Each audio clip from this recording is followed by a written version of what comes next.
Anong masaksihan mo na niloloko ng isang customer ang tindero? Yan po ang eksena sa aming eksperimento. Binigay ko! Hindi ako manuloko sa'yo. 1,000 Base sa video na ito, dalawang lalaki ang nag-aaway dahil sa pera. Ang lalaking customer, sinasabing 1,000 piso raw ang ibinayad niya sa tuwalyang binili niya. 1,000 binigay ko! Habang ang tindero, iginiit na 100 piso lang ang natanggap niya. Pira ko lahat yung manuloko sa pera niya, wala Hindi ako manuloko. Yung pira ko sa'yo. Wala kong 1,000 isang daan ang binigay mo. Wala kong 1,000 tayo. Ang mga kong paglulukuhin tayo. Sa gitna ng kanilang pagkatalo, ang ibang mga tao nakialam na. Ano nga ba talaga ang nangyari sa video na ito? Sa kahabaan ng kalsada nito sa Baclaran, nakilala namin si Rene, ang tindero sa viral video. Yan, balot. Tapos nagbigay siya 100. Maya-maya umalis siya. Maya-maya bumalik. 1,000 daw yung pira niya. Sabi ko, 100 lang pira mo ah. Tingnan mo yan. Ano po? Bawa, wallet. Binalaklat ko yung wallet. Lahat na. Eh, malampag na siya kaya 1,000 daw pira ko. Ano ako lukuhin tayo eh. Kung 1,000 pa yun, hindi ko yan tatanggapin. Kasi wala akong pang sukli. Eh, sabi ko pa, pulis mo ako para kung sinong ano sa atin. Kung sinong nanloko sa atin.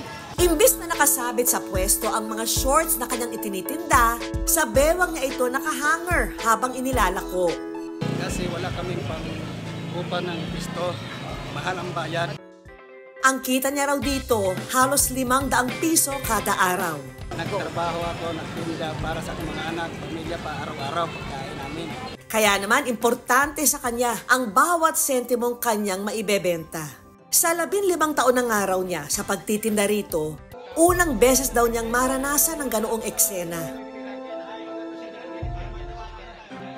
Buti na lang din daw at may ibang nangialam at tinulungan sila sa sitwasyong ito.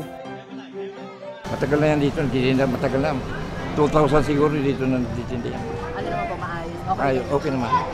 Sinubukang hanapin ng Good News team ang customer sa viral video, pero hindi ito natagpuan dahil walang pagkakakilanlan. Sa ganitong sitwasyon, huwag dapat magpapamodus. Ikaw man ang tindero o bumibili. Kaya yan ang gagawin nating hugot sa ating eksperimento. Sa ating unang eksena sa tindahan ng jewelry na ito, ang kasabwat nating tindera, iiskamin kunwari ang ating kasabwat na bibili. I-roll na natin ang Good News camera. Eto na si nanay, lumapit sa tindahan. Kaya ang kasabwat na customer, inabot na ang 1,000 piso.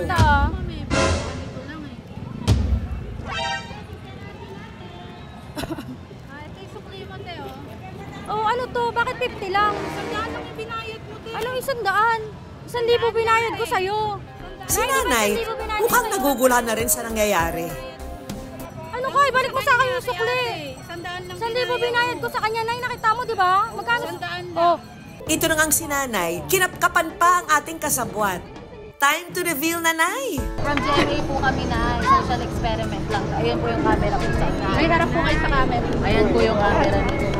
Minsan na ganyan na din ako eh. Yung sukli kulang-kulang. Ba't po kinakapkapan niyo sa kanya? Kasi baka baka merong inabutan, mga kasabwat-kasabwat. Kung talaga nakita mong mali yung ginagawa sa kapwa mo, tulungan mo. Salamat ha, Nanay Fe. Para sa susunod na eksena, lumipat naman tayo ng pwesto. Sa jeep kung saan ang mga pasahero makikita at mahahawakan mismo ang pera na iaabot ng ating kasabwat. Sa eksenang ito, ang pasahero naman ang gagawin nating scammer.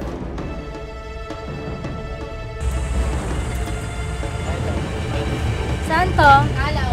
Alaw daw. Ano kaya ang kanilang magiging reaksyon? Tayo. Sukli. Saan ka nagpuntaan? Harap po. Ilan? Eh, ano to? Wala yung sukli ko. 100 pinayad ko ah. Ano 100? 50 lang binayad mo. 100 yun. 50 lang. Sabi ito yung totoo. 100 pinayad ko. Si ate ang nagbayad ng 100, sa'yo 50 lang. 100 nga yung pinayad ko. 50 lang, bakit di mo tanungin sila kung magkano yung binayad mo? Sige, sabi ko sila. Huwag mong anuhin, te. Huwag ka mang-scam dito. Maghapon kami nagbabiyahe. May sandaan nga yung binayad ko. 50 lang binayad mo! 50 lang! Tanungin mo sila! Huwag kang ano-ano ha! Tayo, magkano binayad ka? Kunin mo sa akin, oh. Oh, 50 lang binayad mo! Binayad ko, kulit mo, ah. Ha? Huwag mo ipagpipilitan ng 100 binayad mo! 50 lang binayad mo! Tanungin mo sila, te, magkano yung binayad niya? Oh, 50. Sa kanya yung 100. Huwag kang scam, te. 50 lang binayad mo. Hello po. Pasensya na po sa eksena. Social experiment po ito mula sa GMA po.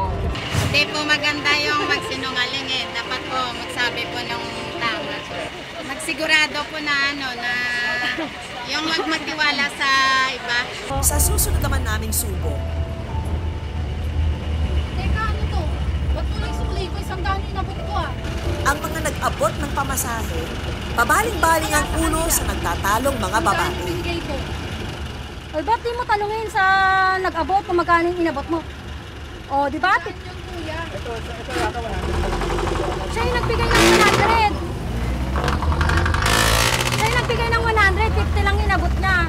Oh. Kala ko rin, naamin siya bandang huli kasi na 50 nga lang yung binigay niya.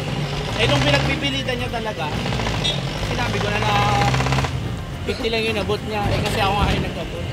Okay na nga sana namin ni ate kasi talagang ako yung nag-abot ng pera.